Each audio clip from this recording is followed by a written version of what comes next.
My name is Chairwoman Deanna Harris. I'm one of your facilitators for today. Good evening, everyone. My name is Commissioner Imani Madison, and I will be the facilitator for today. Also, we have our parliamentarian, Michaela, who will be taking time from today as well. We can't forget to acknowledge firstly our youth commissioners, if you will stand up to be recognized in the back.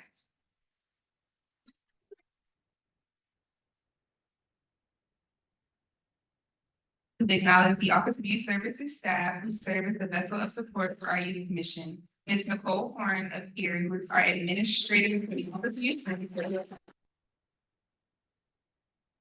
But is the administrative assistant, Ms. Sierra Dunn, in the back of the maroon shirt, who serves as the program coordinator, and Ms. Ashley Kupula, who serves as the program supervisor. Before we introduce our panelists, we have a few housekeeping rules to cover. The youth commissioners have prepared questions for our panelists. Each candidate will be given 3 minutes to answer each question. We will give you a 2-minute, 1 minute, and a 30-second warning. We will then take questions from our in-person audience and our virtual audience. Each of you should have received a comment card as you signed in. If not, please raise your hand and one of the youth commissioners will give you one. If you have any questions for our panelists, please write your questions on the comment card and we will pick it up and make sure about your questions in a direct message in the chat, and we will make sure your question gets answered. We ask that you respect our panelists. Do not shout any questions and give each candidate your undivided attention. That being said, our panelists for today are Sheriff Levon Allen Jr., Mr. Clarence Cox, Mr. Jeffrey E. Turner, and Mrs. Charlene Watson Frazier. As you can see, all four. Now let's give our panelists a round of applause.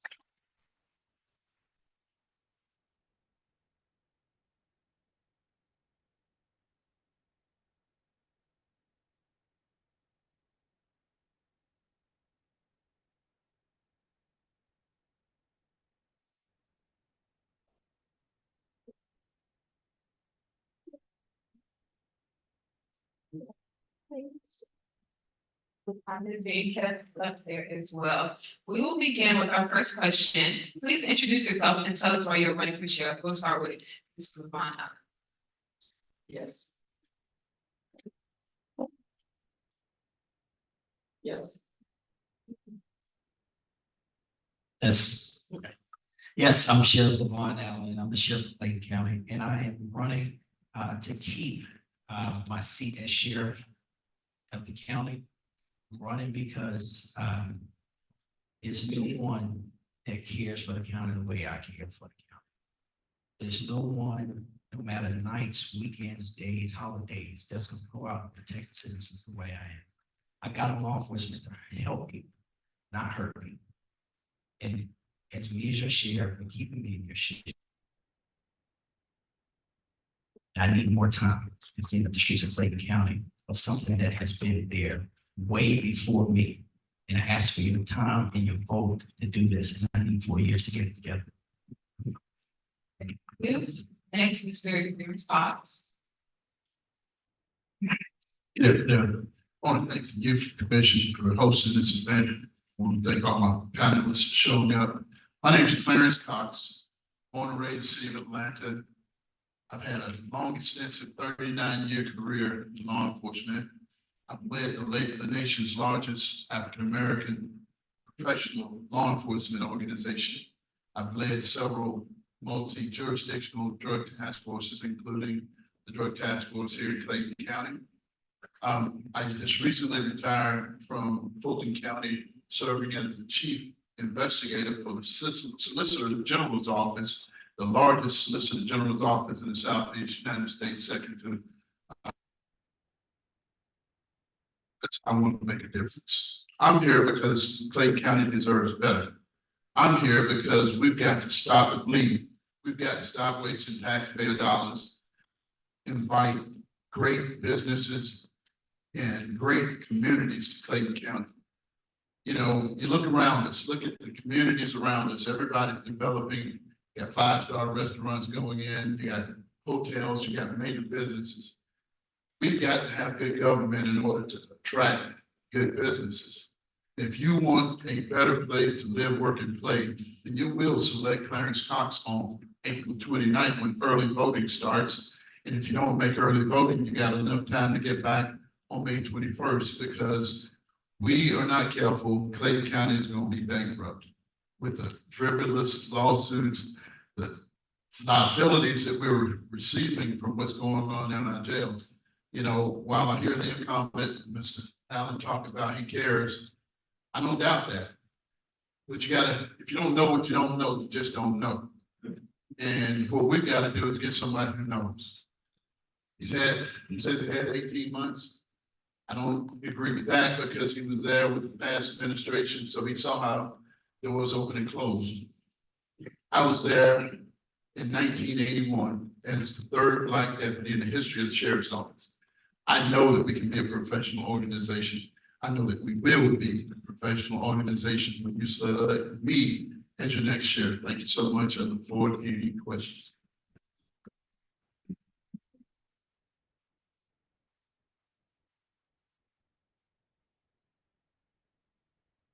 Yes, Jeffrey Turner, candidate for sheriff. Once again, we need to commend the Youth Commission for hosting this and other forums. We are stronger as a county when our youth are involved. So thank you for putting for sheriff again, because we need to effectuate change in Clayton County at the sheriff's office. I've been in Clayton County for 40 years. My family came here when I was a young student and went to Morrow High School. After graduating from Morrow High School, I went on to college, and from college, I was hired by the Clayton County Police Department, where I served for 23 years. I've seen a lot of change in those 23 years of police. During those 23 years, I also had an opportunity to get a master's degree in public administration. Also went on to get a leadership certificate from the National Academy from the FBI. I love this county. I'm running to be the sheriff because of that love of this county and wanting this county to see and do better. Been the chairman of this county for the last 12 years. This county is moving forward, but we should be further along. There's three things that any community or any business, as Mr. Cox said, to bring to this community, they look at three things. They look at the county governments, they look at the school system, and they look at crime. And when you see so many issues involving the sheriff's department, so many lawsuits, so injuries, I don't have to tell you anything that you don't know because you've seen it on the news. So we have to rectify that. We have to restore that credibility back to the sheriff's office. We have to make sure that our sheriff's office is looked up to like it was, as Mr. Cox said, back in the 80s and 90s, where the police department and the sheriff's department work together. When you have a strong law enforcement community, then you have a stronger Clayton County. I'm running for sheriff of Clayton County to make sure that we strengthen this county.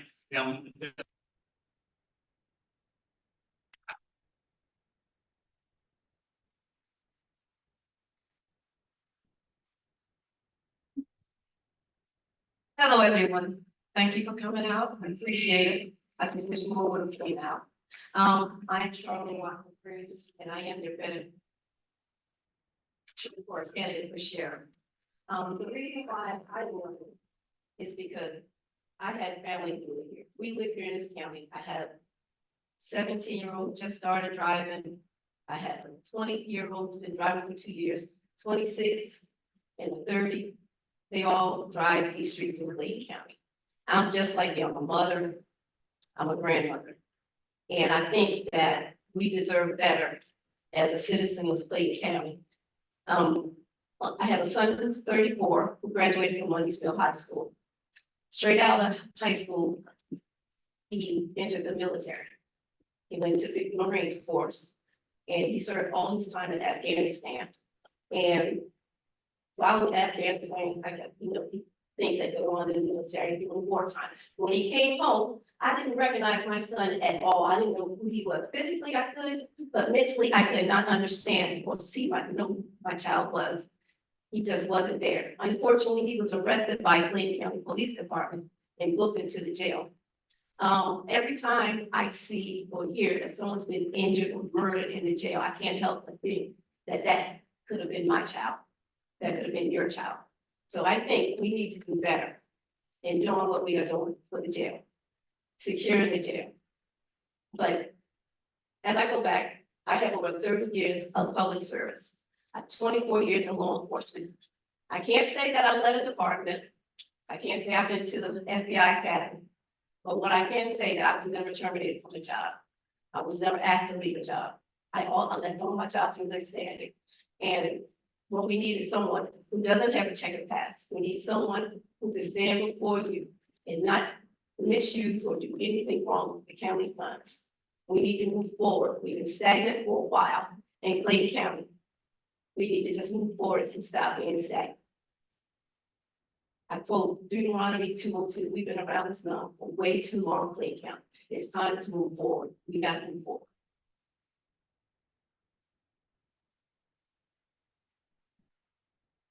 Our next question is, what strategies do you have in mind for preventing and reducing inmate issues in jail, starting with Mr. Cox? That's easy one. First thing I would do is first classify inmates like they should be classified. That means nonviolent offenders would not be with violent offenders. I'd identify those with mental health challenges, get them in a separated situation so that they can receive the treatment they need. And I would staff that jail like it should be. I would not have majority of my workforce out on the streets doing things that the police department is charged to do already. Earlier today, there was a shooting up on Riverdale Road where a young man his life was taken by the police department. But down the street, there was about 30 deputies, command posts, and a special operations vehicle parked where deputies just stood around with hands in the pockets. I have no idea why we would waste those type of resources in a time like this, when earlier this week we had a death in the jail. You know, those 30 guys, men and women who were standing around that parking lot doing absolutely nothing, could have been utilized in the right way inside that jail, to make sure that the jail is secure. That seems a threat taking place at the time that they set up a command post today. Up there, they had a full command post, several officers standing around on Riverdale Road while the GDI and others were investigating a situation that had already been resolved. So obviously, my first order would be to put those people in the classified cells that they should be, identify those who should already be in the state correctional facilities, get them shipped out. And then I would make sure that jail was secure. We're going to invest in my employees to make sure they don't mind coming to work, because they're going to know that they're going to go back home in the same manner that they came into work, safe and secure. There's more crime going on in that jail than we got on the street right now. Last week, FBI released the statistics on crime. We're 16% down across the nation in crime, believe it or not. But I challenge you, go and look at what's going on in our jail on a daily basis. Thank you.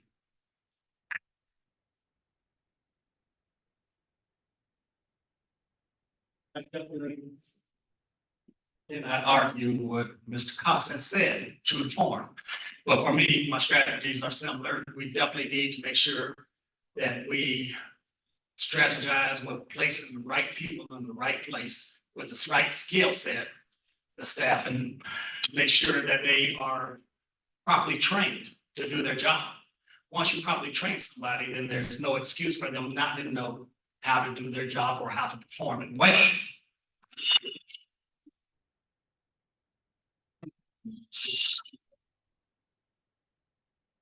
That was my design. My time. That's gonna be explained. Okay, right. Then you gotta make sure you classify and they can make sense, as was previously stated. And that's very important, because not everybody who's in jail needs to be in jail. You've got a lot of detainees that were classified wrong. They might have mental issues. So as a strategy, we also gotta make sure that we have mental health professionals working in the intake area. Not only that, but you train everybody that's an employee of the sheriff's office, to make sure that they can identify when somebody is acting irrational. Because if somebody over here doesn't pick it up, then maybe another officer might pick up that this person might have a mental issue. And then they need to get classified and taken in a place where they would best be able to, where they would be and be there safely. There's crime on the streets, there's crime in the jail, it's going to happen.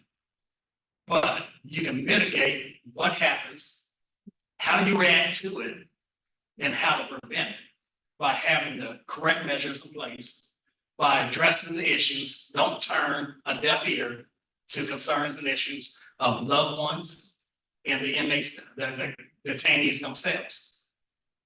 That's very critical. Proper staff, classifications, training. Those would be some of the strategies that I would definitely deploy on the onset to make sure that we're headed in the right direction. Thank you. So I won't sound redundant repeating everything they said, but I do agree with each one of what they said about classification, training, just making sure everyone gets the treatment that they need. My background is in mental health. I'm currently a master's student for clinical mental health counseling, and I will make sure everyone will have some type of counseling before. We'll have mental health staff available for everyone, because mental illness is kind of one of the major issues right now, especially in the jails being classified with the regular inmates. They need to be classified by themselves or transferred to a better facility that's required treatment for them to get the proper. A lot of mentally ill people that come in do not need to be incarcerated, locked up. They need to be placed in a mental illness facility. So I'm not going to keep you by repeating what they said, because I agree with everything they said: classification, training, getting the proper staff in there, make sure everyone's in there are trained to handle the facility and the inmates. No one should be in there without any type of training at all. Should not be just thrown in there. And I agree. And repairing whatever is broken in the jail needs to be repaired. That should be priority number one. If you can't lock doors. Thank you. Sheriff Allen? The question was, what strategies do you have in mind for preventing and reducing inmate issues in jail? Outstanding question. So it's not about what I want to do, is what I'm doing now. So I think what we have to do is understand the dynamics of the jail. In that jail, it was designed to fit. That means one inmate gets two inmates to a cell, or two inmates assigned to one cell. Currently, what we have is 2,000 inmates in that jail. So that means we're approximately 500 inmates over capacity. So what I want to do, and what I spoke to the commission about multiple times, was have trailers come to the jail, $6.5 million, so that we can add space to the jail. That jail was opened up in 2000, 24 years ago. They started designs probably 98, 97. They opened in 2000, where in 2000 we had about 200,000 citizens. Now today, 24 years later, we have over 300,000 citizens. So we added on to the population, but we did not add on to the jail. So to properly classify people, we need to have space. When I first came to that jail in 2013, we had about 20 people in there for murder. Now today we have over 450 for murder. That jail was designed for 2 maximum security units, house unit 2 and house unit 4. Well, now because on one floor you can only fit 200 people. So now we have over 400 people. We have to use 3 units in half. We have to create space. I believe in 24 years, that jail might have gotten a roof, it might have gotten an AC. in 25 years. They did not add into the space. Speaking about medical, that jail is designed with 27 medical cells. 27. I cannot change the infrastructure. That's the Board of Commissioners. The building belongs to the Board of Commissioners. If something's broken, it belongs to the Board of Commissioners. Think about this like this. When you have an apartment, or you're renting a home, you speak to the landlord, ask the landlord to do it. You're just a renter. Hey, I'm just a renter. The landlord is the Board of Commissioners. We need to increase space so we can do proper classifications, increase the medical unit, 27 medical cells. Out of the 2,000 inmates I have, we got 500 on mental health medications, 500 on medical medications. I got 1,000 people sick. 27 cells. It's ridiculous. It needs to change. Thank you. Our next question, starting with Mr. Turner, ending at Mr. Cox. What is the most pressing issue in the county to you as it pertains to the sheriff's office, and how would you go about solving it?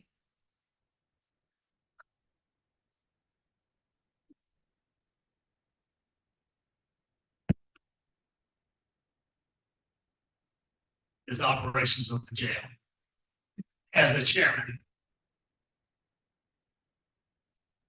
call me, voice their concerns for the loved ones that's inside of the jail. They talk about their experiences that they had while inside of the jail. Now, the sheriff's absolutely correct. Operations of the jail is the sheriff's department, and the brick and mortar is the Board of Commissioners. But at the same time, let's use this analogy about the house. If you rent a house, you pay your landlord, but you are expected as a tenant to make sure that you properly maintain that house and that your kids and other loved ones don't tear up the house. And you do that by providing proper oversight, proper staffing. You got to make sure that there's random checks. You got to make sure that your deputies or correctional officers are doing what's expected of them. And under my leadership, we're going to do just that. We're going to make sure the jail is properly staffed. We're going to make sure that's a safe environment, not only for this staff, but definitely for the detainees as well. But you just can't check on somebody. Like I used an analogy a while back. If you got kids, you leave them in a room for 2 or 3 hours. When you come back, they probably will have started a fight, written on the walls, and tore up the room. You have to have oversight. You got to have people doing their jobs and holding them accountable. So for me, the most pressing issue is regaining control of the jail and the operations thereof. Thank you. Next, Mr. Sharp. Okay, I'm not a politician. I am a police officer. I've been a police officer for 24 years. To me, the most pressing issue in the county is the crime, getting the crime rate down.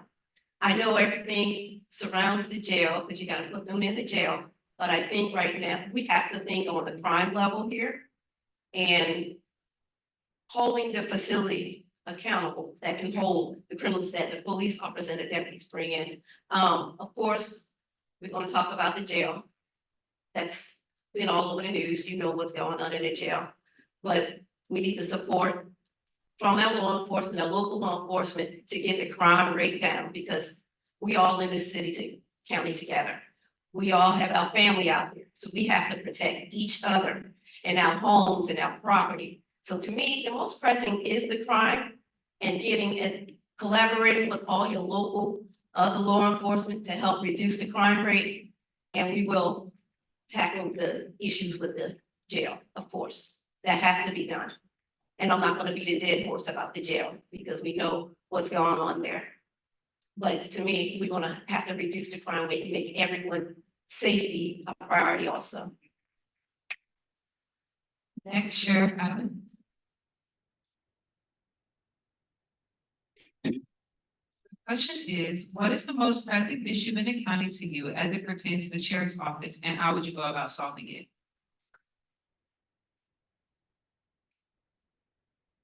Outstanding. Thank you for that question. Most of your questions will The opponents will say they agree about the jail. Let me give you some perspective on that.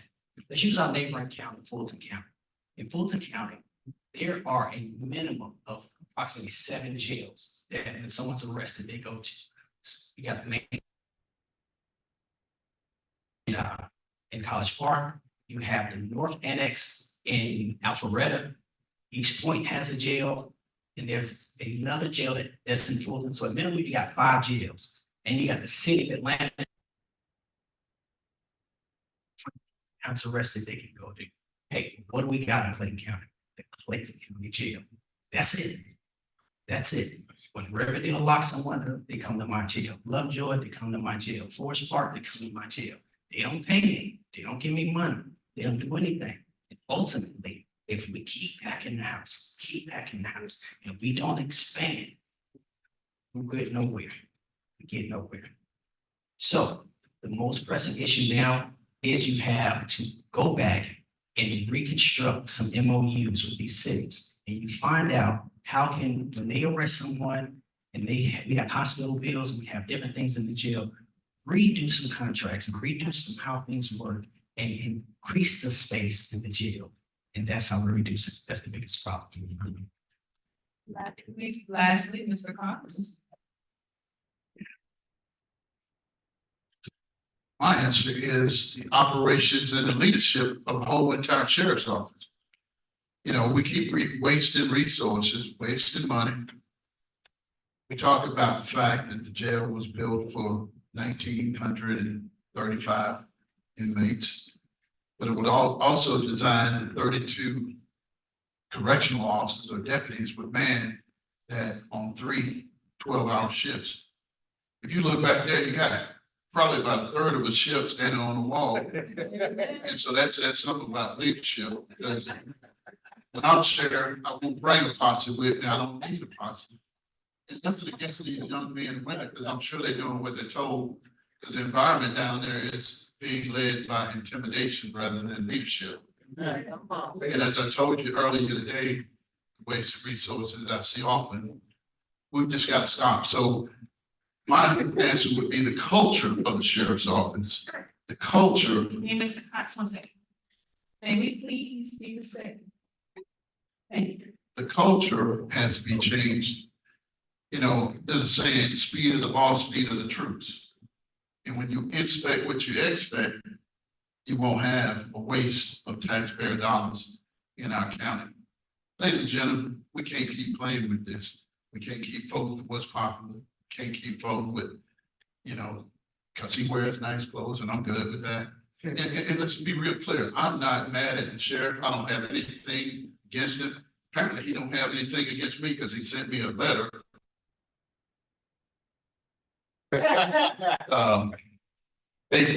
March 1st for my birthday, which is March 20th, and I thank you for that, Sheriff. But I'm irritated because it's on county stationery, county letterhead, and county postage. Again, all I talk about is leadership and the waste of resources here in Clayton County Sheriff's Office.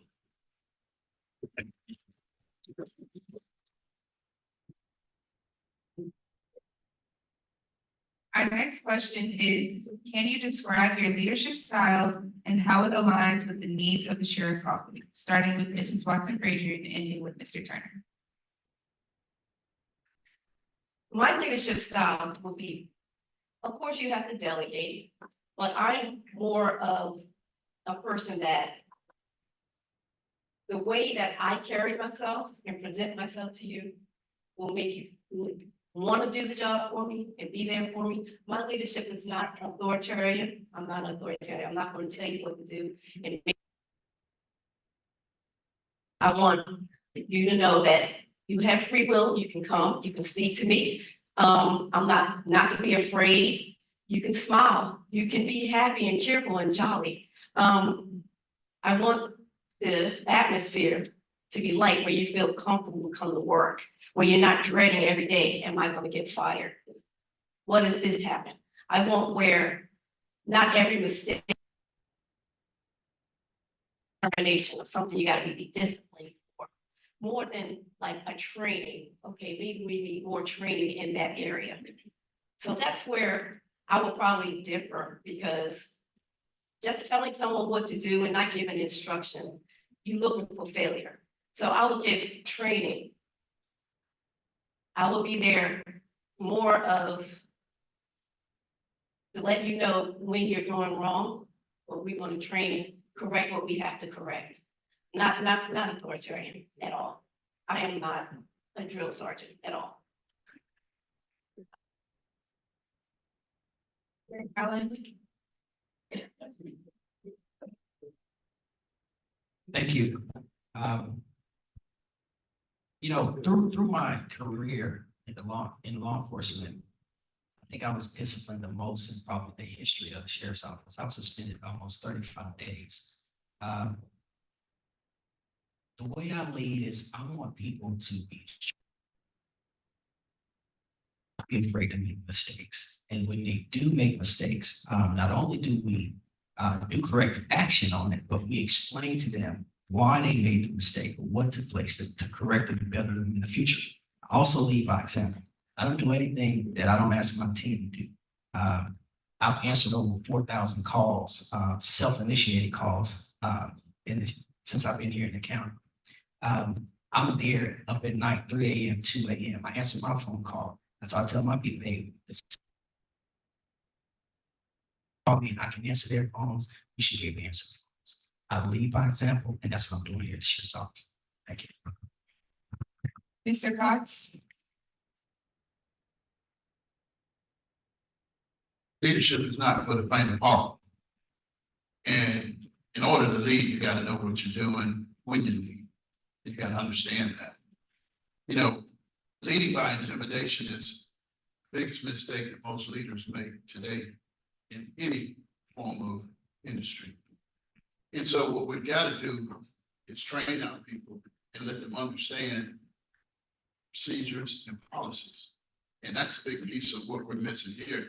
If you got a policy, let's run by that policy and make sure that we're doing what's ordained in 21st century policing. I shouldn't have to wonder if my folks are doing what they're supposed to do, because I should be able to guarantee you that they can do what they're supposed to do. I believe and honestly, I believe in working hard, but playing hard as well. When my folks know I care about them, they're gonna do a better job for me. And I've said this before, people don't care how much you know, but they do care about how much you care. And when you show them that you care, you invest in your people, you don't have these kind of hiccups. You will have, there's going to be mistakes. We're all human. God created us equal that we will make mistakes. But at the end of the day, we've got to build on those mistakes, train on those mistakes, and we don't treat people like we don't want to be treated. I'm going to treat you the way I want you to treat me. And in return, I'm going to respect you the same way. The same with my subordinates. That's the same with folks that work in my team. You've got to feel like you have a place in the organization, or you won't be part of the organization. You undermine the organization. Mr. Turner? My leadership style is very simple. I lead from the front. I lead by example. I hold people accountable, but also allow them to do their job. We pay good salaries to men and women who work in the sheriff's department. We expect them to know their job and to know what they're doing, and to treat everyone, not only the detainees, but the co-workers and the citizens with dignity and respect. And anybody who fails to do that within my administration will have to be dealt with. But when I say that, I'm not saying that with a strong hand. Like previously been said, everybody's gonna make mistakes. People are gonna fall down. So it's not what you do when you fall down, it's what you do when you get up, when you learn from it. And for me, just quoting what the sheriff said, 35 times getting disciplined and suspended, you're not learning too quick. But you have to learn at some point in time, because if you can't get it, then you gotta get going. Because people's lives in jeopardy, not only in the jail, but on the streets. Because in the law enforcement community, everybody works together. And the guys and girls in the blue, as well as in the sheriff's office, depend on one another. When the stuff hit the fan, they expect their brothers and sisters to be there. It's about being dependent. It's about knowing your job and taking care of your area of expertise. You just can't go and say, I want to do somebody else's job when you don't know what their job is. That's why you gotta know your place. But you also gotta be trained properly. And the way I lead is to make sure that I set everybody up for success, not failure. You have to make sure that your men and women that work for you know that you care. And that you're gonna be progressive in your disciplinary actions. Not if you make a mistake, I'm gonna fire you. No, you made a mistake, let's sit down, let's talk about it, let's learn from this experience. It's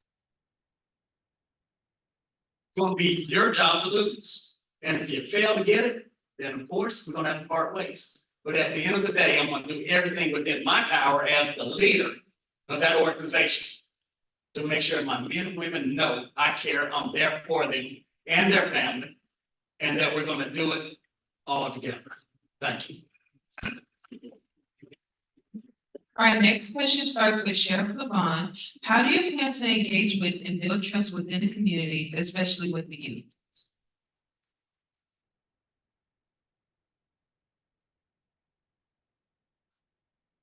Outstanding question.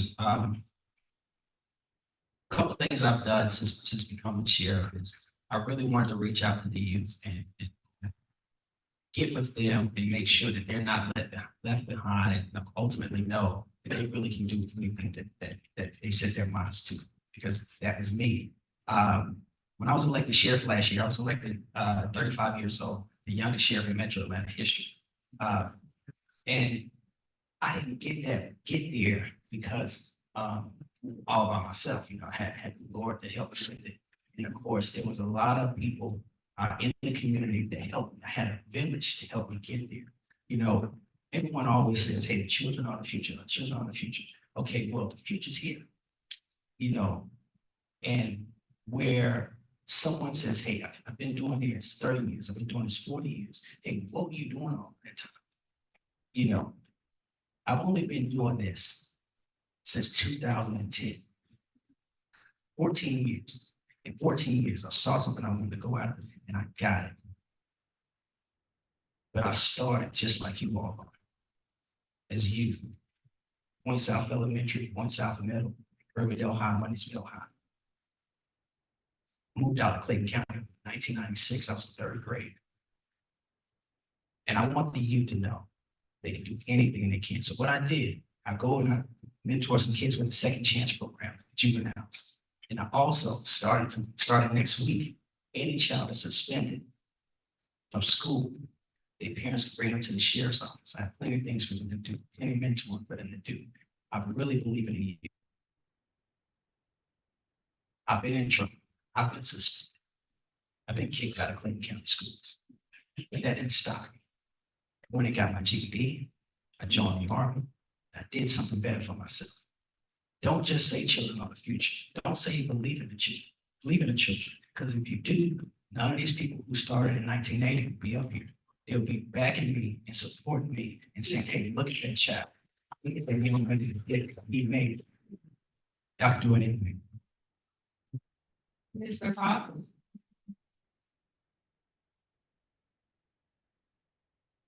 Chair, I want to just clear some things up. You say you've been doing it for 14 years and you wonder what we've been doing for 30. So let me just let you know. I was first police chief for the school system, built that from the ground up, and I made it intentional that we would have a school and prison pipeline. I've been feeding folks 15. Last Saturday, I was feeding folks over in South Atlanta Food Bank. Children, you're right, are our future. In fact, if you look at every Clayton County school, while protecting our future, you're so right about that. But it's more than that. So when I led the Boy Scouts as a district leader back in 98, 99, I participated pretty highly with all the young men and women, majority men, young boys around Clayton County as district leader for the Boy Scouts. When I worked at the Clayton County Sheriff's Office in my earlier years, there was a heck of a program called the Junior Deputy Program. In fact, I see Tina Daniel, Jalal Daniel, who kind of ran that. And we did a lot of great things. We took kids who were from communities like ours that don't have the ability to do some of the things because of economic problems. We showed them what was going on. Right now in my company that I own, I'm teaching Black history through taking young men and women to Selma, Montgomery, Birmingham, and down here to the Martin Luther King Center here in Atlanta, so that these young folk will know where we came from, to have a direction on where we need to go. So I was a little bit touched when you said 30, 40 years, what have we done? We walk the walk, talk the talk, and enjoy doing what.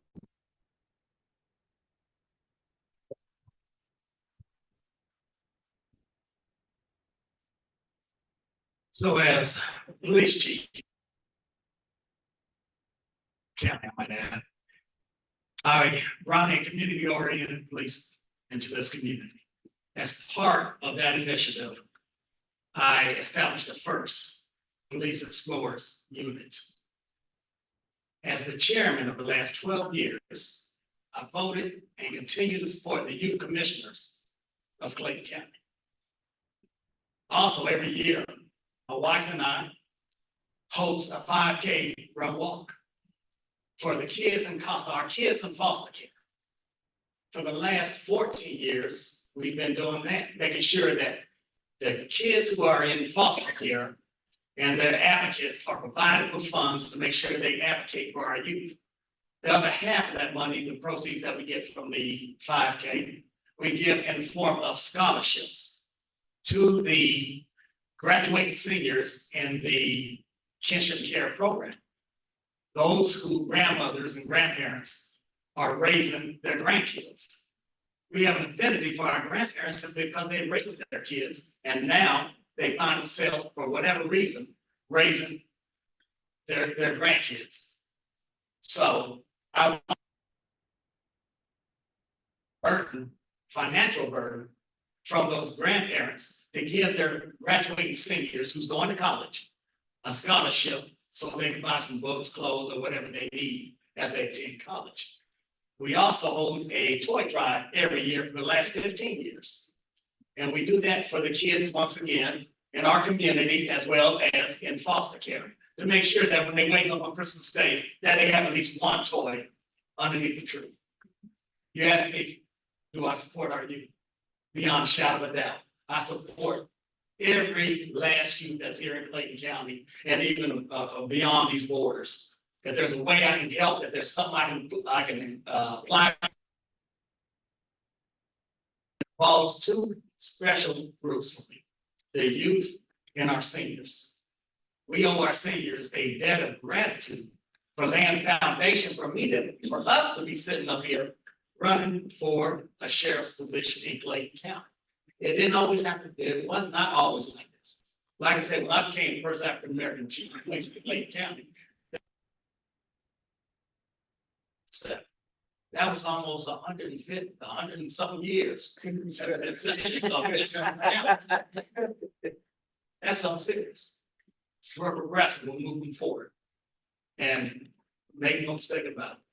You have my undying support, and anything our youth needs, I will provide. Thank you.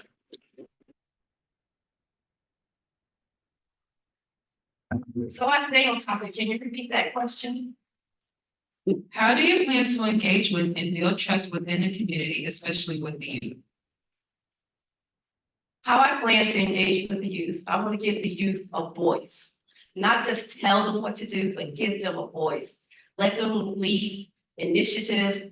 We could collaborate with other law enforcement agencies and give you a project where you can come up with initiatives, programs that will best suit your age group. No one better to do that is you guys. You're our ears and our eyes of what's going on within the youth. So why not utilize you guys to help show us what we need to do, and we can just form it around that. I would give parenting classes, let the parents, because it starts at home. If there's an at-risk kid at home, it starts at home. Maybe they don't have the foundation, the parents don't have the right tools. Because granted, not everyone should be parents, that's all I have to say. But to give the parents the right tools, to give them some type of parenting class, collaborate with school counselors. They can identify who's that child that's at risk. So we can give them better support, better services. So we can help the parent. They should be calling us, telling them, my third grader don't want to go to school. That's crazy to me. They'll let me know that there's a disconnect with the parent doing their job. We should provide those type. So I will give you guys a voice to let us know what's going on and listen. Y'all can be a focus group, the teams, we can go to the schools and see what we can do and how we can better help the kids and providing counseling services. Mental illness going on, and it starts in the young, because we don't see the youth as being mentally ill, mentally challenged. We just see them as acting out. But there's a lot more going on, either in the home or chemically with that child. So we need to just focus more on that too. Our next question is, in 2021, Victor Hill was indicted for abusing the civil rights of detainees in the Clayton County Jail. Mitigate the risk of civil human rights and violations. Starting with Mr. Cox. So one of the things that the sheriff's office has failed to embrace is 21st century technology. The sheriff's office is the only agency in the county that does not have body worn cameras. We are in an era now where it is necessary to record the actions of people that work for you. My plan is I'm going to have body worn cameras on each individual that works under the sheriff's office badge. I'm going to. So many people tell me that they've tried to get a name and a badge number from a deputy, and deputy refused to tell them their name. They obviously don't have badge numbers on the current administration. They probably, in my knowing the history, we've never had badge numbers. But when I take over as sheriff, I'm going to have badge numbers for each individual under my command. I'm going to have a grant, a splash grant that was supposed to upgrade the technology in the jail most recently, but I don't know that that's been done. The sheriff will probably expound on that in a minute, but the spots, the blind spots inside the facility that don't have cameras will get cameras, and we won't have doing things that they should not be doing. It'll be captured for reviewing those body worn camera submissions on a regular basis so that we will find things that are not recorded. And once we change the code, doing things that they should not be doing. So one of the best things that I have thought of as I prepare to take office in January is those body worn cameras, upgrading the technology with cameras. And for those that are out doing special enforcement on the streets, they'll have car cam, dash cams, so that we can see those violations as they speed up and down Tarrant Boulevard, going nowhere for no reason at all. We'll capture that as well. Thank you.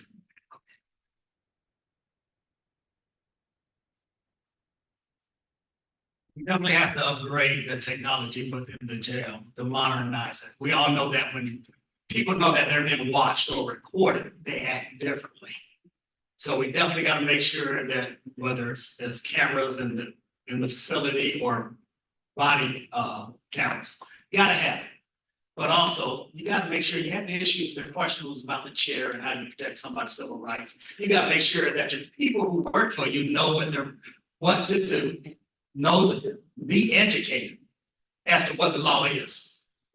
If you use a chair for punishment, then you're violating somebody's civil rights. Somebody has to speak up. Somebody has to say, hey, even if that one person who's trying to do it, tell that person, hey, you're not doing it. You're not utilizing this chair. You're not utilizing this piece of equipment right. You're violating somebody's rights. And then not only that, when somebody reports it, you gotta take it serious. You gotta have a staff that's well trained enough to say, okay, I'm gonna take this complaint serious, whether it's from staff. Detainee.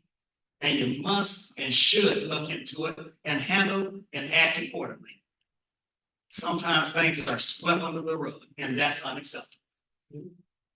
As many people that has been reported to have been hurt in this jail, and nobody sees anything, I can't believe it.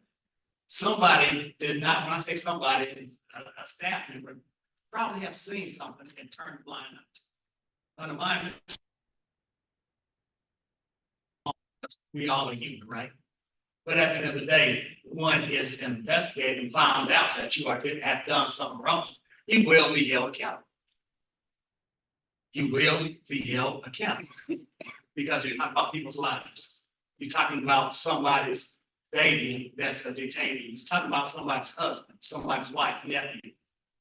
If you don't want your loved one treated like crap, then why would you yourself exhibit that type of behavior on somebody else? So it's about accountability. Mr. Watson Frazier. I agree. Everyone should be treated like their family member. Being in law enforcement for as long as I have, I approached every situation as if it was a family member of mine. I never really had any real issues. Being in law enforcement, being a woman, being small build, because I approach everyone the way I would want them to approach me and my family. So I would keep the integrity of the job. No one is above the law. Violating anyone's rights is totally against the law. Me, myself, even if a superior officer told me to do something like that, I wouldn't do it. Because as a law enforcement officer, we can't do anything that's unethical, illegal, or anything that will violate someone's rights, and I just wouldn't do that. The chair is there to restrain, to keep someone from acting up, but not as a discipline. Everyone who come through the jail, they are presumed innocent. They are not guilty. They haven't been charged of the crime that they were brought in for. So everyone should be find a different way in handling each subject. Definitely be taken out. Everyone should be treated according to what they were brought in for and their demeanor, and not because of if I have something personal against that person. So integrity is one thing. We have to keep the integrity of the job, and we have to not violate anyone's rights because they're innocent people. That's our family member out there. They in the streets of Clayton County. Sheriff Allen. The question was, in 2021, Victor Hill was indicted for abusing the civil rights of detainees in the Clayton County jail system. What, if anything, will you do to mitigate the risk of civil human rights violations? You're absolutely right. So, not only was he indicted, he was sent to prison for it. So what I did was strip his picture from the walls and removed him from the sheriff's office history. Now, one thing that we did was also, day one that I became sheriff was the chair. So, the chair's not in service, it's not been in service since that indictment has happened. But what I did do was take about $500,000 and I made what's called padded cells. So inside the cell, now there's steel, there's concrete, there's anything that if someone banged their head or tried to hurt themselves. What I did was took 7 cells. Cost me about $60,000 per cell, and I made it completely padded. And that way that eliminates the use of that. If someone wants to bang their head or their trunk, just place them in this room. That way they can bang all they want, but it's a padded cell. So that's what we did with that. Chief Cox mentioned about body cameras. He's absolutely right. In 24 years, we haven't had any type of body cameras. And everything we just went through the last couple of years, we didn't have body cameras. But the first thing I did is requested the funding, $7.5 million to get us body cameras, to get us car cameras, and get us gave us that. And starting this month, we rolled out 100 body cameras, car cameras, and tasers. Thank you so much, Sheriff.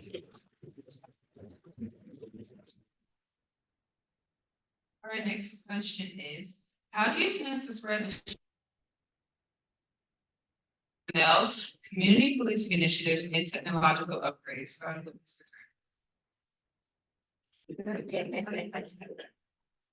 Okay, repeat the question. How do you plan to spread the sheriff's department budget, particularly regarding personnel, community policing initiatives and technological upgrades? Okay, first and foremost, once the budget has been set, the very first thing you gotta do, and well, even when the budget's being set, and I've set the budget for the sheriff's department and 26 other departments and elected officials, and it's all based on priority. They come in, we sit down, we talk about what the priorities are for the departments. Staffing, if you want more people, then you're gonna have to allocate more money for personnel. That's your biggest budgetary item, is your human assets, the people you have to pay. That's the biggest amount of money that's of that department. Now, just cars is one thing, well, I think you're asking specifically how I would prioritize it based on what I see today. Then you gotta look at technology, next one will be technology, make sure that the sheriff's department has the proper technology and the camera systems within the jail. So we can make sure we can start securing and making safe the detainees and staff. And even those visitors who come in and out of the sheriff's department, to include those who's coming to the courthouse. Part of what the sheriff's constitutional duties are. That those who going to courthouse to work for jury duty or just visiting for other needs are properly taken care of and secured. We want their safety first and foremost. Then you gotta look at the needs of the deputies as far as their cars and weapons. When you get new personnel, come with a car, you know, you gotta allocate money for a car, for uniforms, for bullets, for guns. So that's another big cost within a law enforcement agency, and that's something that will have to be looked at and prioritized and make sure that they are adequately equipped with what they need to keep all our citizens and those who are within the courthouse safe. Then the minuscule stuff, you know, the travel, training and stuff like that, that's the least of it. But what I would not be spending my money on is names on cars. Making sure that, and let me say this, and you know, we're not the only, he's not the only sheriff that does that. But for me, for you to know who your sheriff is, and when I'm the sheriff, you're gonna know that Jeff Turner is your sheriff. I don't need to broadcast the side of the call. Because you're gonna know from my service, definitely from my service. Back into this community and have been pouring into this community for over 35 years. Thank you. Mrs. Frazier? I guess I can remember the question. The budget first. We will have to start with the staffing. Staffing, making sure everyone is qualified to be in that position and they can get paid what they're being paid. If they're not qualified to be there, they're just there because, hey, I like you, I know you, we're good. And you don't have the qualifications to be there. We're gonna definitely change that. We're gonna staffing and then technology. We have to come up into the 21st century. We gotta keep up with what's going on in the world today. Because the criminals they're keeping up, they know, so we need the technologies to keep up. And I agree, body cams is a must, because it protects not just the citizen, it protects us as law enforcement officers. So in the vehicles and on us. Also, for the community initiative programs, we're gonna allocate for that, because without the citizens voice and their eyes and keeping up programs, we can't solve most of the crimes, because you guys help us solve a lot of the crimes of what's going on by seeing things and saying things, by anonymously reporting issues and what's going on. We gotta keep that going on. So we will build the trust some way or another through our neighborhood watch programs, having citizens volunteer within to even see what we're doing. So we would have to allocate funds on priority of the needs of the inmates. We have to feed them, they gotta be properly fed, not just given whatever, they have to be properly fed and nourished. I hear stories a lot about the food, so we need to prioritize what's going on. Going through the contracts, what's going on, what is needed and what's not. We don't need contracts given out to other citizens. We have deputies that can handle that if we fully staff. And that's how I would have kind of handled the budget. Next, Sheriff Allen. Yeah, that's like a complex, couple of things you asked, what was something about one or not. Okay. How do you plan to spread the sheriff's department budget, particularly regarding personnel, community policing initiatives, and technological upgrades? Wonderful. You know, when I was appointed sheriff December 2022, we were probably operating at about 40% personnel for employment. Over the course of about 15 months, we have become completely full. Not many agencies can say that. But I want to be very clear that we are fully staffed, but not properly staffed. Give an example. In 2002, in the jail, the personnel numbers in the jail was approximately 117 correctional officers, right? 2002, we're talking about 27 years ago. In 2020, we had approximately 160 or 70 correctional officers. I took over sheriff December 2022. We have 118 correctional officers. I have one more correctional officer than we had 24 years ago. That is ridiculous. Personnel, technology. I spoke to you about technology. We have a drone unit that I put together. I have a drone that I purchased that can go out 2 miles to a scene, can go and see things before deputies. House. Tasers, we talked about that. Body cameras, we have that. We have facial recognition. We can take a picture of the suspect and run that picture from that suspect through social media. We're able to track the technology through that way. We have flock cameras. We have about 62 flock cameras. The flock camera it reads the tag and it tells us if we have any wanted persons, any stolen calls, things like that.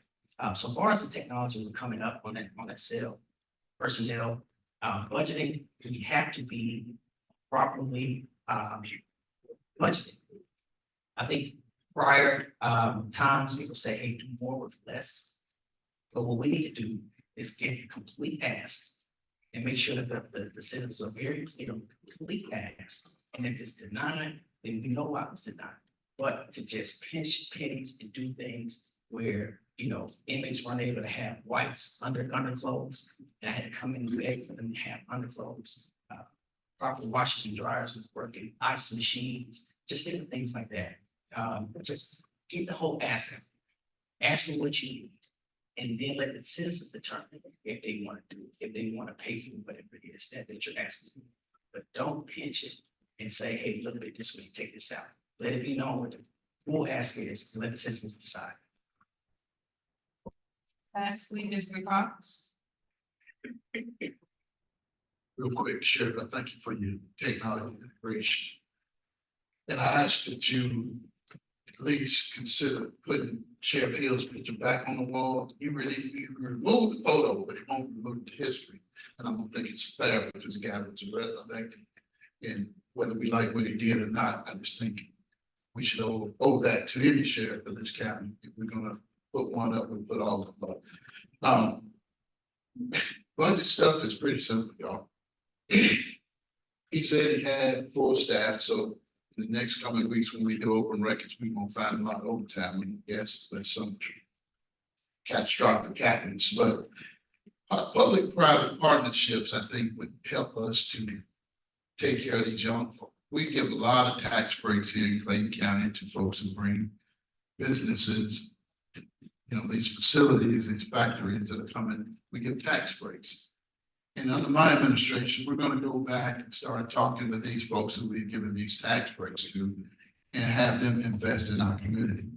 There's no reason that we've got to keep putting our tax dollars toward things that others should be paying for. And I really truly believe that these businesses should be paying for those. Engage in relationships. I've built relationships over the years. I told you I led notable national organizations, Black law enforcement executives. So I get to see technology when it starts. I co-wrote something called Reimagining Policing in the 21st Century. And it talks about legitimacy. It talks about building relationships. Talk about the trust that we have to build in the community. And when people trust you, they will invest in you. So I know that we can do this with, collaborations with Chamber of Commerce and others. We can get some money in here to do some of this programmatic stuff that's not budgeted through our tax dollars in our budget. Sheriff had $44 billion budget this year. Went back, got 13 more.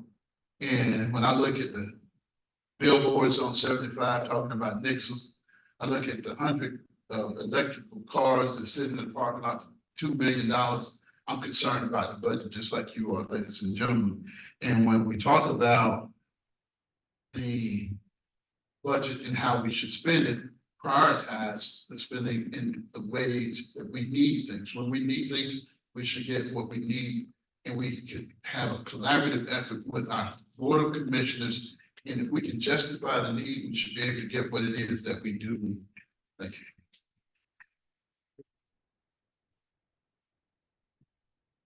Our next question is, how do you plan to get more staff for the jail, starting with Mrs. Watson Frazier?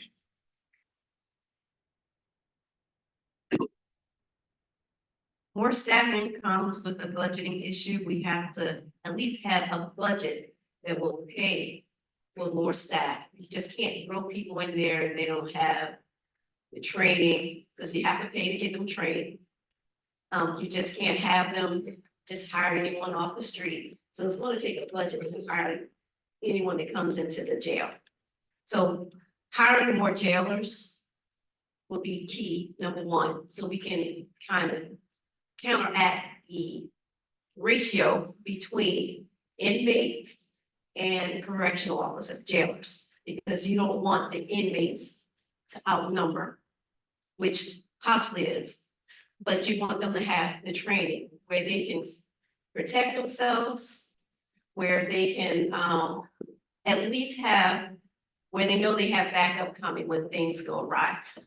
Staffing is key to keeping a jail safe.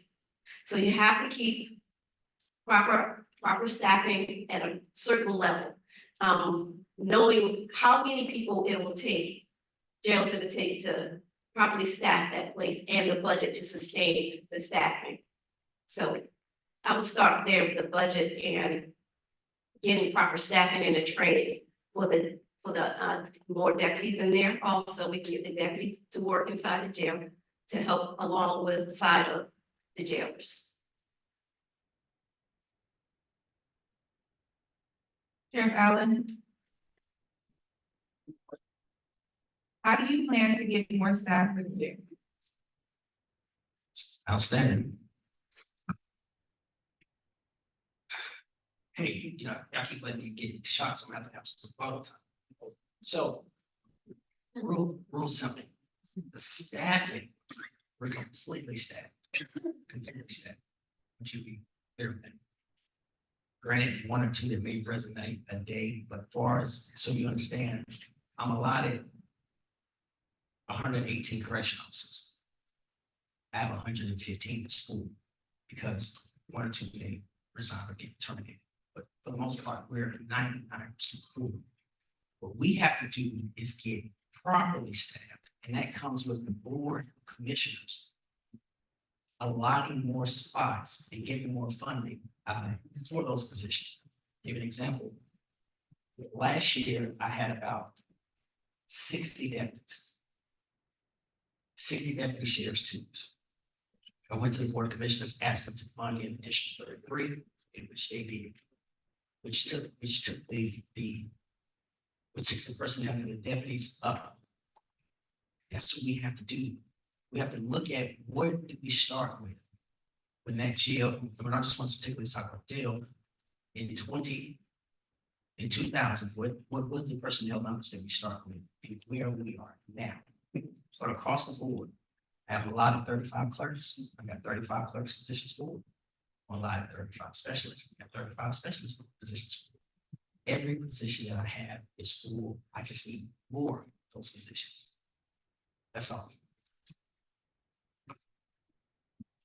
Sharon, if you would like to use some of your time to rebut the question, then you can, Absolutely, thank you. within the 3 minutes that you're allotted. All right, so how much is it? You have a minute. Outstanding. So in reference to the chief saying he's going to go records request should not see overtime, that would not be accurate. Because I said I am not properly staffed, fully staffed. So yes, if I'm not properly staffed, you will see overtime. You will see that the overtime is over because I just explained to you how I have the same staffing numbers that we had in 2002. So that means I have to have the personnel to work the jobs of almost 50 of the correction officers. So yes, you will see overtime. In reference to the electric cars that are parked and are not moving, I purchased 99 electric cars. Wasn't in for myself. I said, Board of Commissioners, how many departments do you have? They said they have 22. I said, take a car and give it to each department and let them try it out. The 22 cars that you see are sitting belongs to the Board of Commissioners, and they're allowed it. Now, if y'all don't want my cars back, I can give my 22 cars back, and I'll I know. and Chairman, if you want to rebut that, you can, but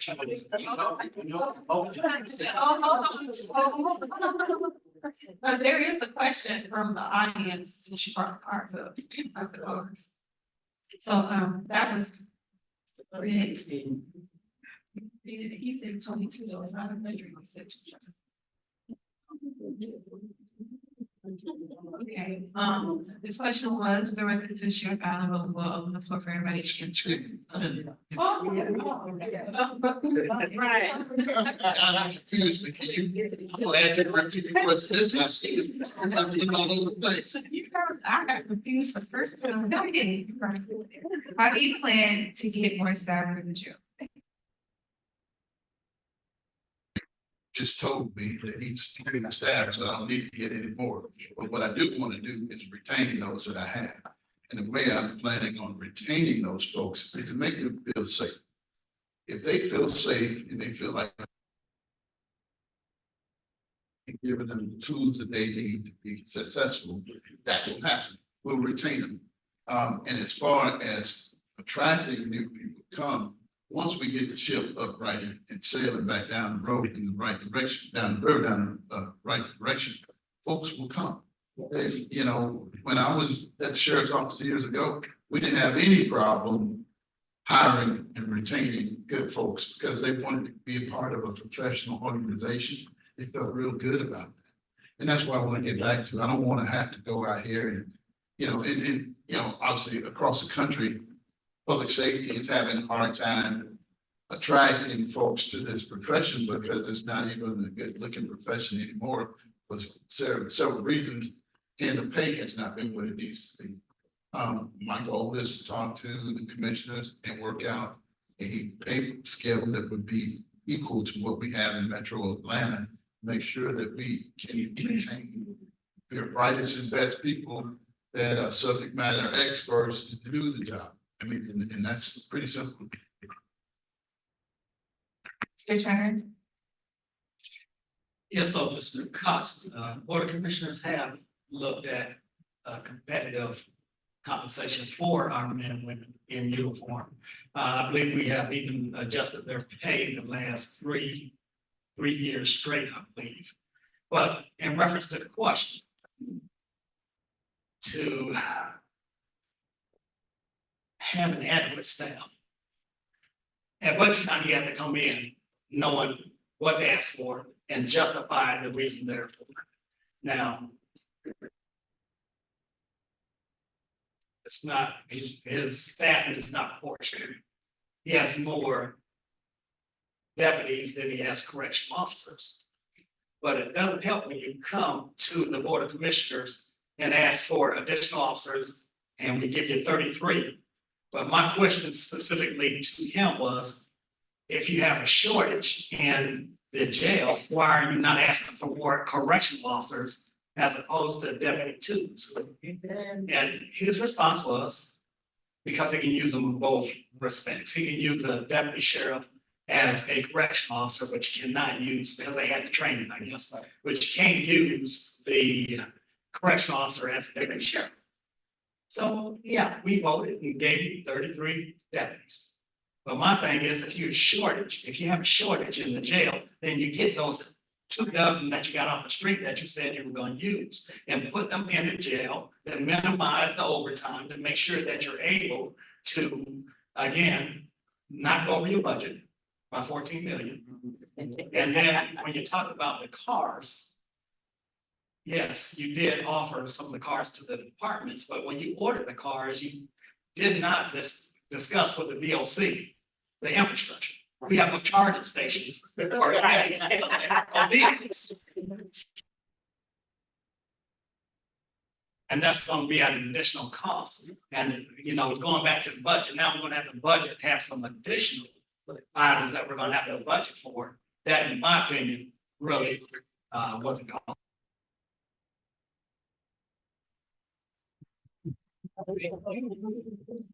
Okay, next we'll be taking questions from the audience. This conversation has revolved around the electrical vehicles. So this question was targeted to Sheriff Allen, but we will open the floor for all candidates to speak. Why not sell the, you said 22, but it says 100 electrical cars that you do not have charging stations for, and use the money for some of the necessary repairs at the jail? Also, what was the initial purpose of the purchase? Outstanding. So let me get this together.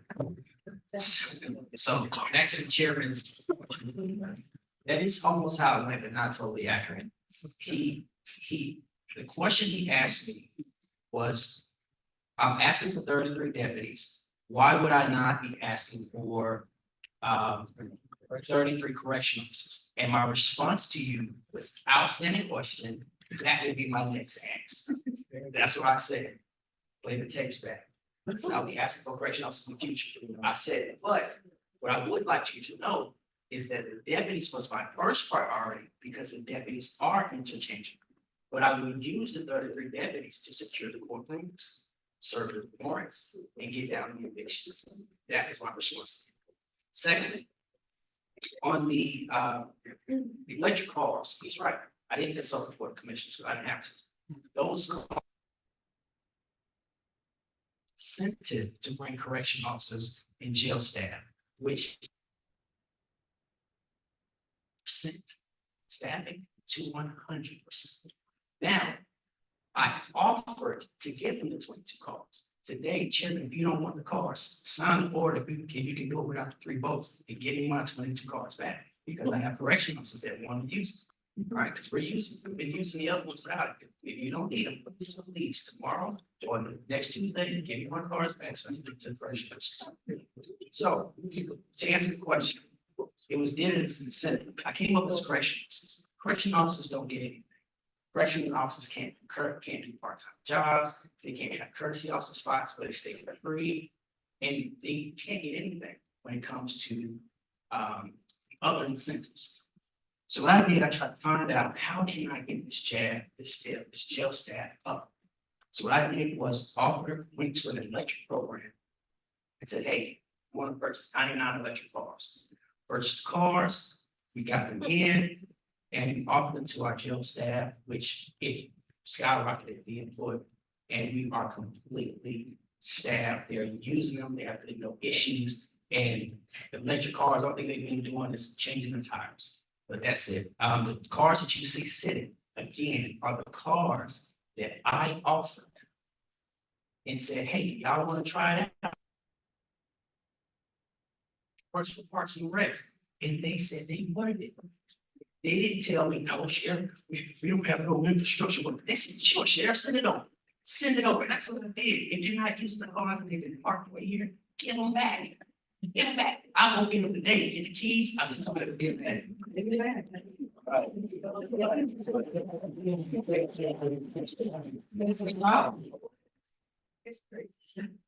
All I can say is this, I don't understand myself personally why we would buy a Chevrolet Bolt. The Chevrolet discontinued making because of the problems that were brought up. It burns up. I wouldn't want my personnel in the sheriff. I wish you got with it. We talked about how we could research a better solution, but ladies and gentlemen, before I make a purchase as your sheriff, I'm gonna evaluate it. I'm gonna sit with my team, we're gonna talk about it, and it's gonna make sense. I'm not gonna buy saddle with. And that's what it sounds like to me. My friend bought some electrical vehicles and didn't have the infrastructure to support it. And my understanding from Georgia Power was $1 million to put up one of those charging stations that was support. We can't put it down at the jail because they've got a new gas station down there.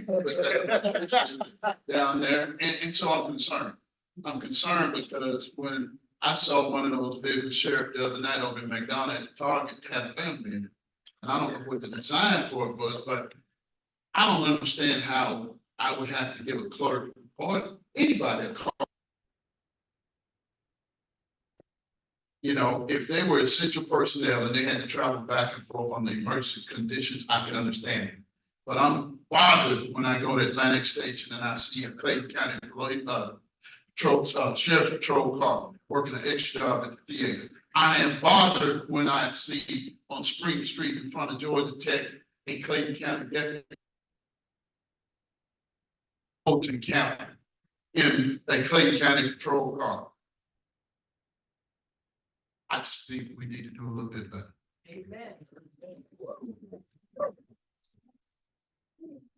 Yeah, so just a little quick. Educational. Memory.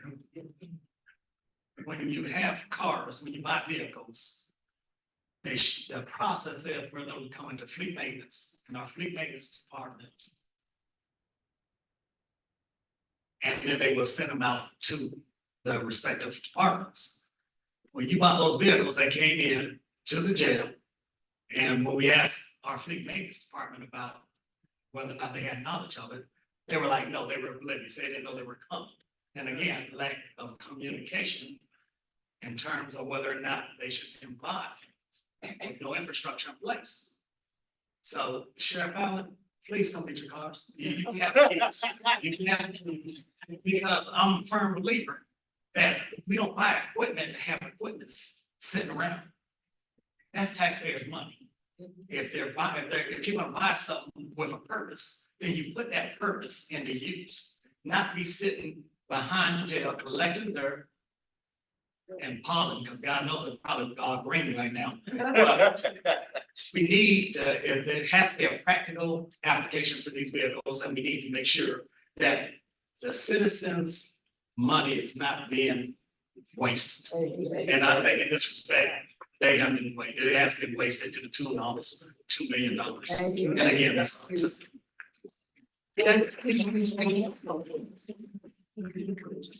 I'm not gonna touch this one, enough really be said about this subject at all.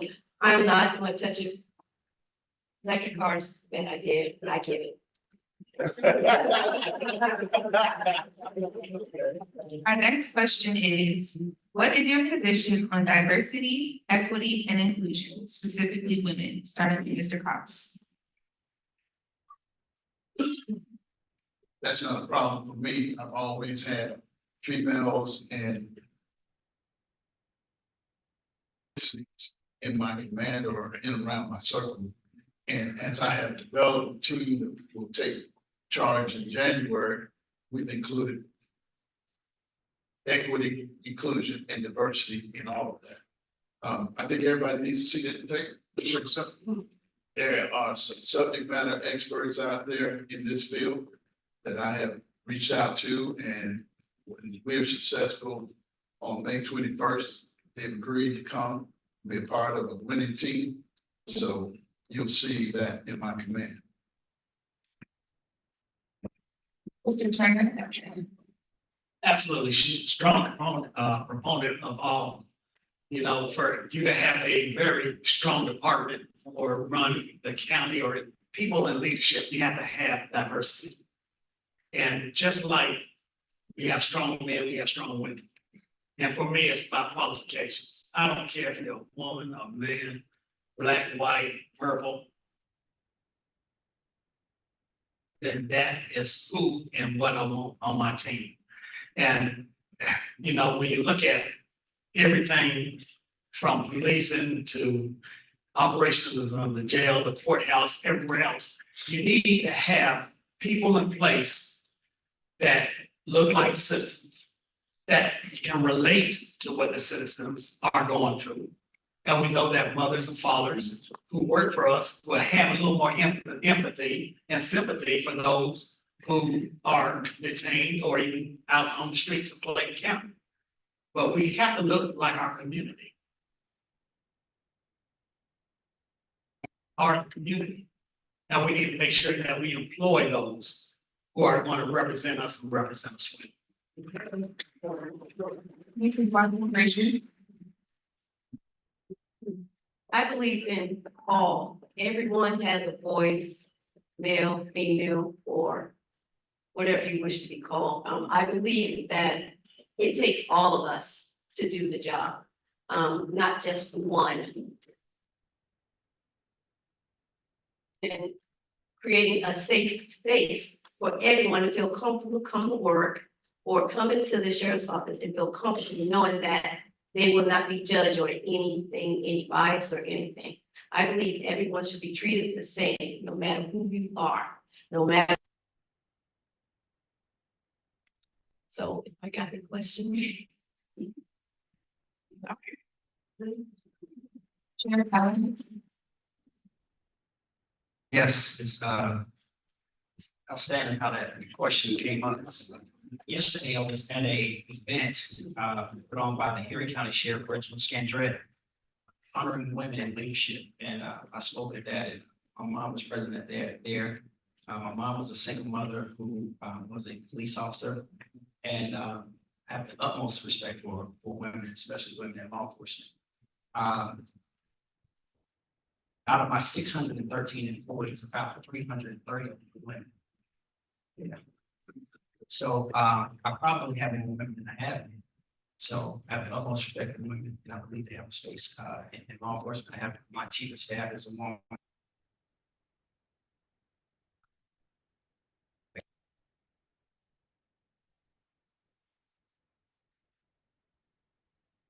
Next, this question was targeted to Sheriff Allen, but we will let other candidates chime in.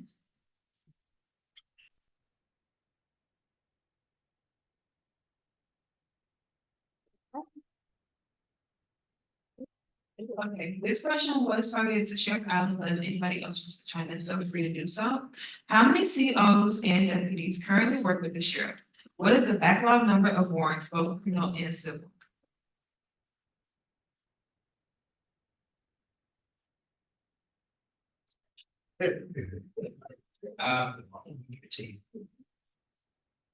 Specifically on the vacancies,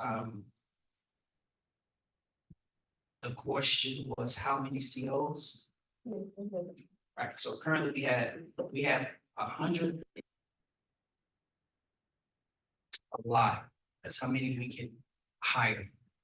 Currently, we have 114 field.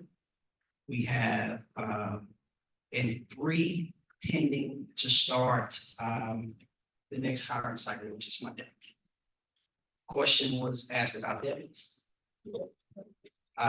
We currently allotted 87 deputy twos, and we have 82 currently filled, with 3 scheduled to be hired on April 1st. And what was the latter part? Okay, the last question is, what is the backlog number of warrants, both civil and criminal? That, yeah, I don't even email me again. I give it to you. Like to join into this question?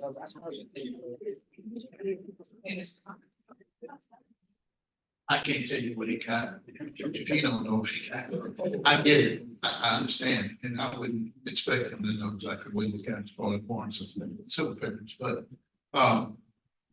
my question would be to the sheriff, if that's allowed, that's. Nope. Alright, Apologies, because it's not a debate, it's a forum to answer the questions, but what we will do in the essence of time, we do have a comment and the youth commissioners have a final question for the panelists. But some of the questions, we will email them and have you respond via emails, and then we will post those questions on our website and our social media pages, just to make sure that they're all answered. okay, I will just say that I'm hopeful that those correctional officers are doing the jobs that they were hired to do inside the jail and not other jobs that are. Things that are in, there's paintings that are inside the jail.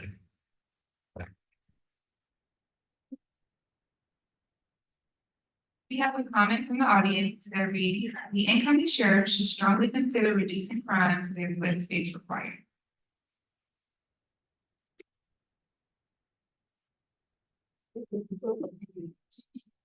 Final question. Okay, final question. What distinguishes you from other candidates and why should you be sheriff? We'll start with Mr. Turner.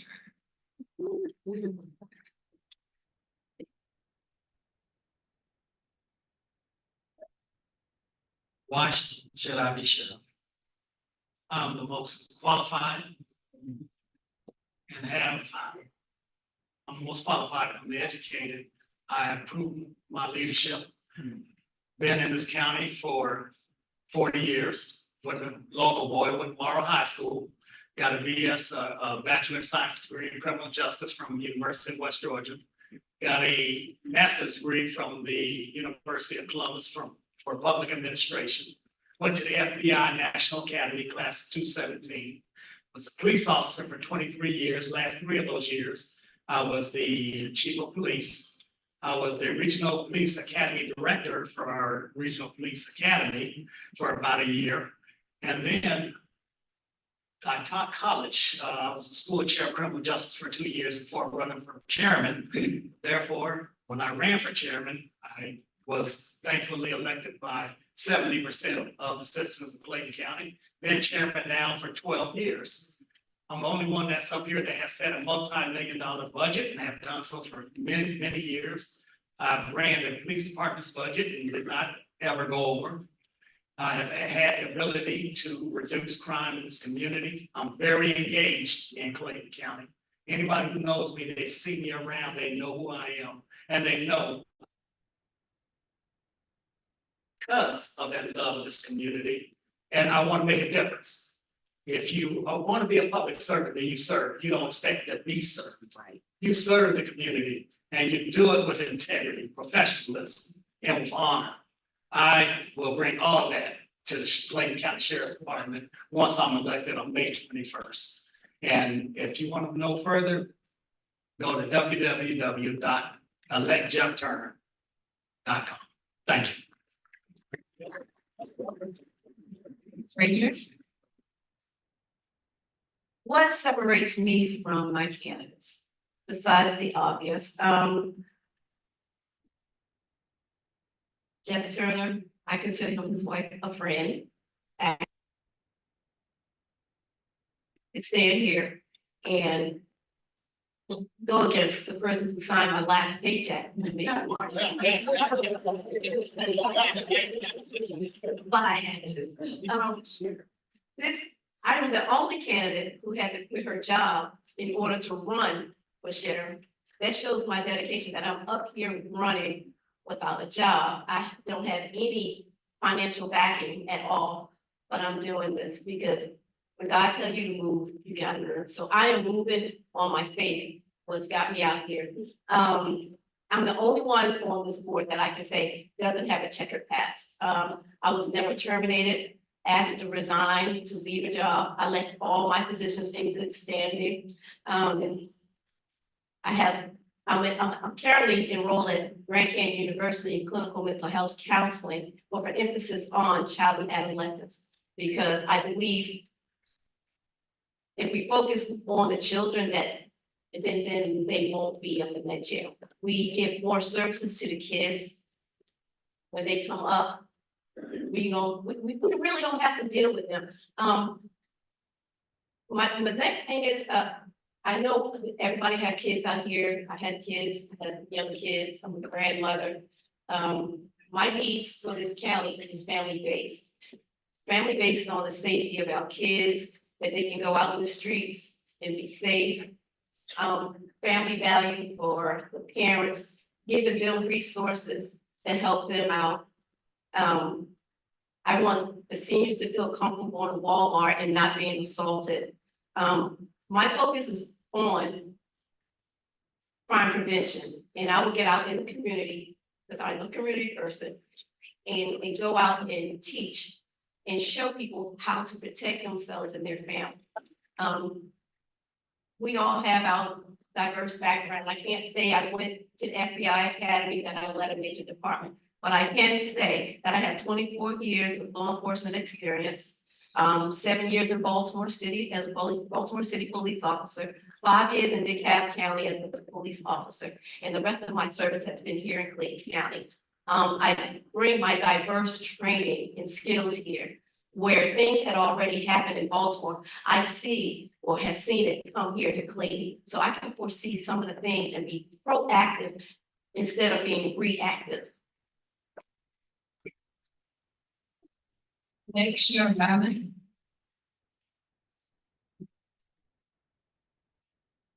You know,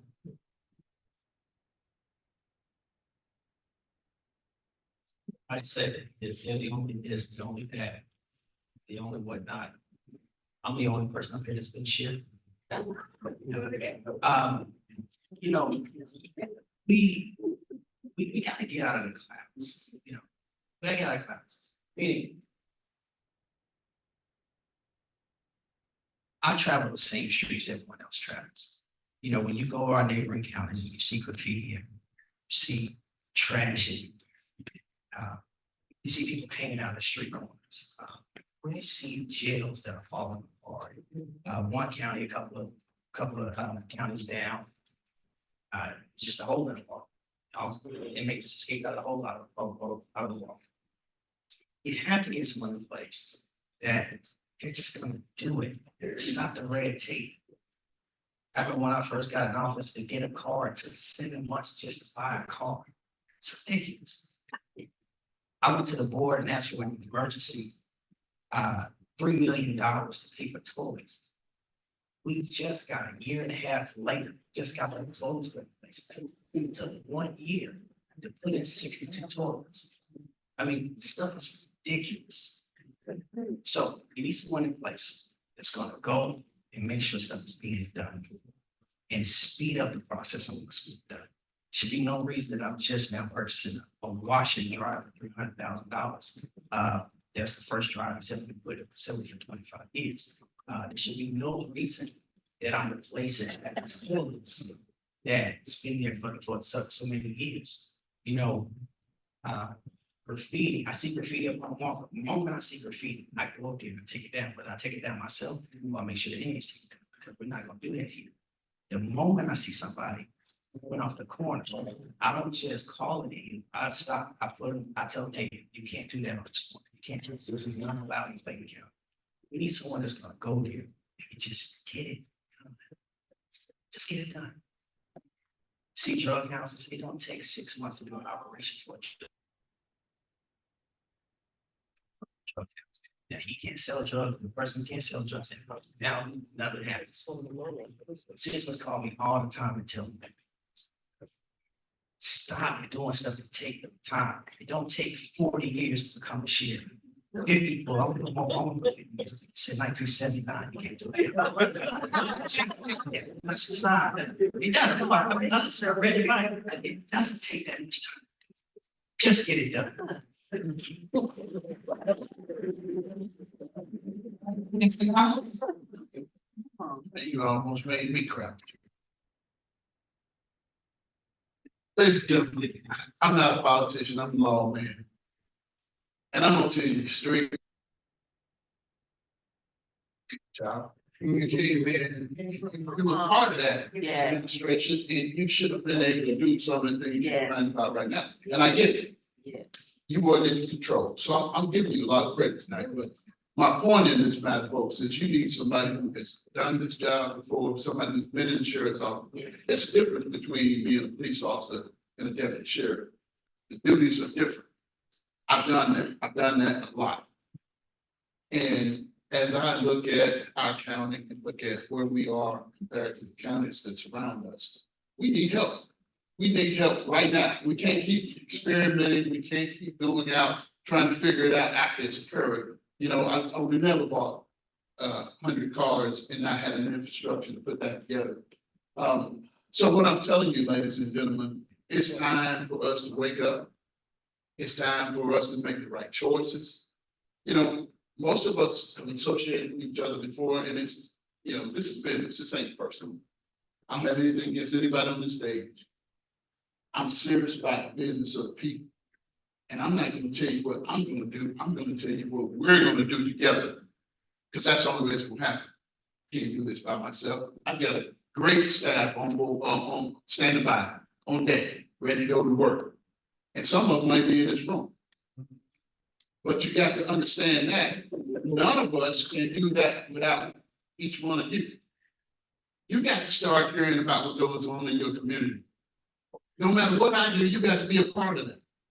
You've got to be engaged. Don't wait till election time to come out here and complain and try to figure it out. You should have been here months ago. We're at fault that we've allowed him to do some of the things he's done. Because we haven't been to the commission meetings talking about some of the things that he needed. If he needed something and it was legit, we should have been down there on my friend Jeff's case, trying to make it happen as an advocate for him. That's what we gotta do. We've got to do different. If you want the same results, then keep doing what you're doing. If you want something different, you will elect Clarence Cox Sheriff, Clayton County. First. Elect Clarence Cox Sheriff.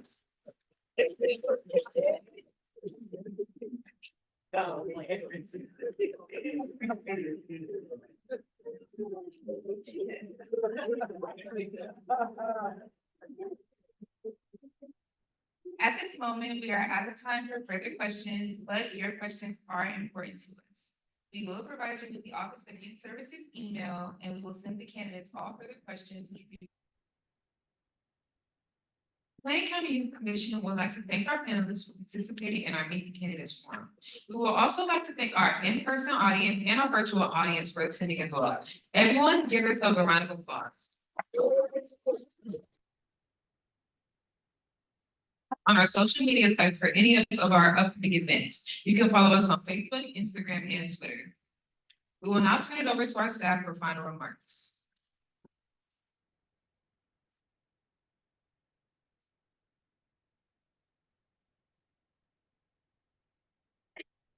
All right, well, we just want to thank you all for being here tonight. We especially want to thank Chief Sweat and our fire department, for hosting us. We got lost a little bit, but we're back here in the cut, and they're always here for the community. We also want to thank all of our panelists for being here tonight, answering your questions. To my youth commission, please come forward. To my youth.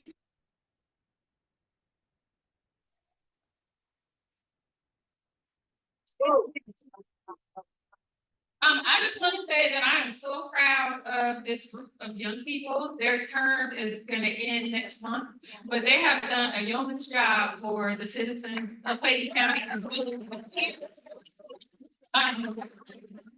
If you look at all three of our forums, the questions have come directly from the Youth Commission, so that lets you know they pay attention to their government, they pay attention to what's going on in their community, and they are the change that they want to see. So thank you all, Youth Commission. I'm so proud of you. I'm not getting that. Okay, so yeah, let me move back. So what we're gonna ask is that the panelists come to the front, so you can, and stand on the edge of the stage, so you can be in a picture with our Youth Commission. Student ambassadors, we need you to be in the front. Lee. Robert, just get on the end. Robert, Wait, Robert. Robert. Because you talk.